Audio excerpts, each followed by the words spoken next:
Hi, everyone. Thank you for watching another episode of A Closer Look. I'm here in my backyard because because there's construction going on in my house. And of course, we're still sheltering in place. And so I thought it was an appropriate episode to talk to Ben Fletcher, who is a volunteer coordinator for the Hartford Salamander project, which I'm fascinated by. Thanks, Ben, for coming. Thanks for having me. So I thought we would, I hear occasionally in a government meeting or two them talking about turtle crossings and about vernal pool projects, and they mentioned the Salamander project. So I thought if you could share with the audience what exactly that is, that would be super cool. Sure. So the main organizing idea is that amphibians migrate every year. And they're doing that takes them across some busy roads. And so we have a lot of amphibian roadkill in Vermont. And a lot of that's pretty avoidable, it turns out.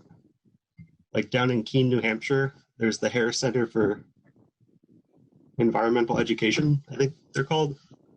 And for about a decade now, they've had teams out working as basically crossing guards at busy sections of road where they know that amphibians cross. And those people are wearing reflective vests, and they're picking up salamanders and helping them across the road. And so the principle is we can do that same activity here, and it's a lot of fun. Like, most of us can do it pretty locally. I bet you can find a pond in walking distance. But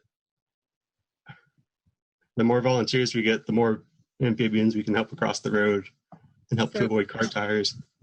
So it's literally a road crossing project. Yep, literally. That's great. So just salamanders? I know there's various varieties of salamanders in Vermont. Is it also like wood frogs and peepers, and what is it that or is there a point to raise? The team name has been sort of debated and argued over, but we don't just cater to salamanders. Locally, we've encountered spring peepers, wood frogs, I believe a gray tree frog,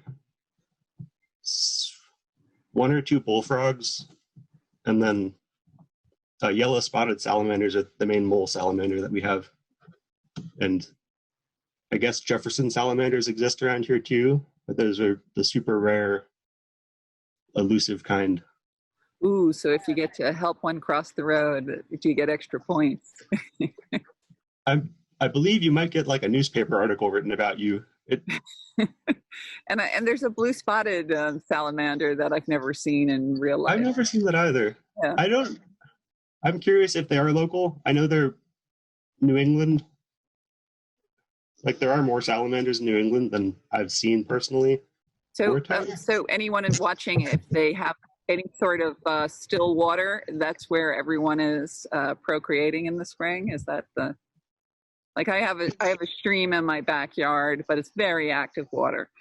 So I guess I wouldn't have, if anything, I'd have bees. The bees burrow in the sand, but. That's a good point. The main vocab word is a vernal pool. That's where most of this activity happens. That's basically a giant puddle that forms for the spring and then it dries out. But wetlands and ponds and basically anywhere there's no fish, because the fish just eat the eggs immediately. But fishless still water is the key habitat. Fishless still, this is Romeo. He checks out our amphibians in our backyard. There's a lot of peeping going on. So if somebody wanted to join the salamander team in Hartford, do you give them a specific area to watch, or do they just, how do they participate? Ideally, people can leave their house and walk a couple minutes and do this activity locally. Because if you have to drive, then you're at risk of running them over, which is getting there.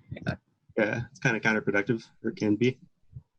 So the first thing we ask is, do you have vernal pools or wetlands or ponds within walking distance from your house?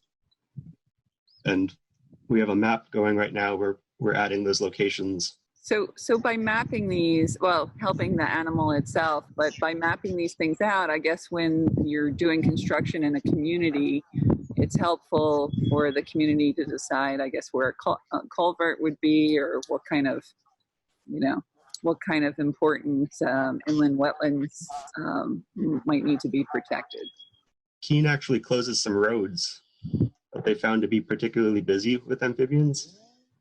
I believe Lincoln Street is one of them. But that's, I believe, in their downtown, so it's a super trafficked area. And going down there, you can see the mortality. It's a busy road, notably. And so I believe the Harris Center worked with the Conservation Commission down there, and then they got a lot of community members involved. And as a town, they decided to close the roads for a few nights a year to benefit migrating amphibians. Well, I'm curious, where are the hot spots in Hartford? Do we know? Some of them are kind of like sticky or challenging because one of them is Route 5. Yeah, the turtle crossing area. I guess so. I've been down there where traffic has stopped to let turtles cross. I imagine it's the same spot. I think it is.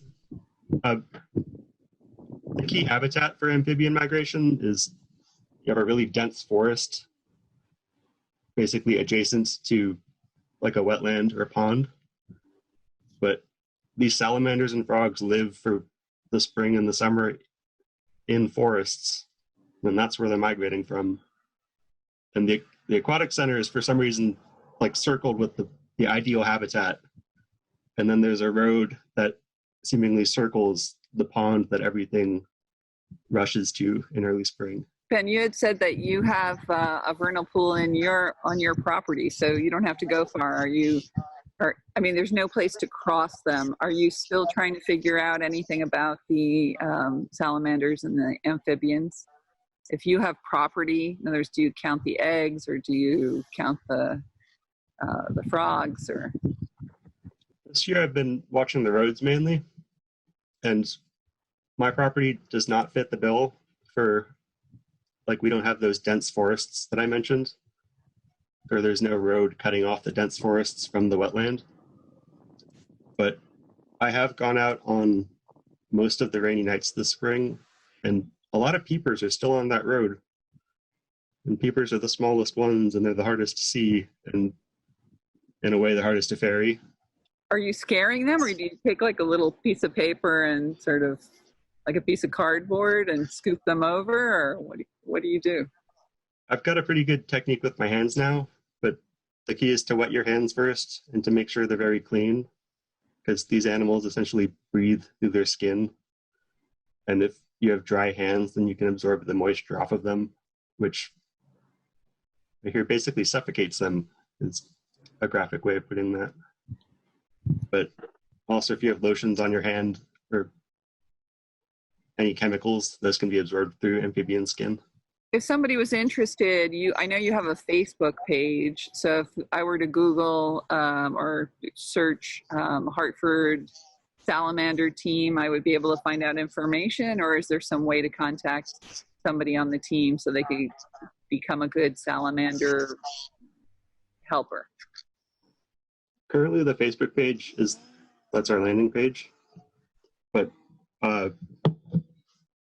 the team's been using a Google Drive folder because we have a constitution and a bunch of documents coming up. Because apparently paperwork is required in amphibian rescue.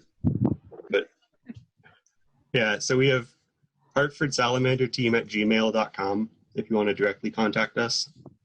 Otherwise, the Facebook page is our web presence. Very exciting. Is there anything else you want to share with everybody about the Salamander team or the work you guys are doing? From my point of view, we're like 10 years behind where we could be. We're 10 years behind Keene in amphibian conservation. Like they literally close roads down, and their conservation commission is fully engaged with that project.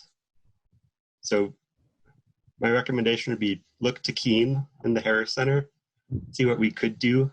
I do think we have a couple of roads that we should continue to collect data on, and then have a conversation about what we might want to do.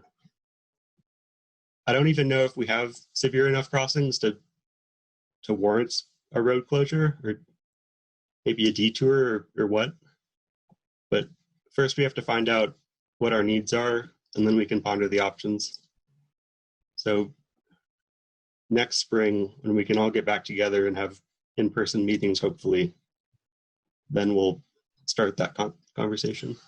So participating in this, it's a very short period of time. What's the time frame that the amphibians would need help crossing? So after dark on a rainy evening, when the temperature is above 40 degrees. And it's hard to predict when that happens, but it's sometime in April, and that's great. It is still going on, yeah. Yeah, I imagine it keeps getting cold and warming up again. So that's great. So if you feel like, for anyone watching, if you feel like you missed it, but it's worth an evening walk on a balmy evening with that's rainy, right? Just look around your neighborhood. It's fun exercise. Don't go driving around. You'll smush them all. Okay, so Ben, thank you so much for sharing some time with us. And thanks for having me. Me and my dog's in the backyard. Now I'm going to go hike around and see if I have any vernal pools hanging out. Good luck with that. Thanks, Ben. Have a great day.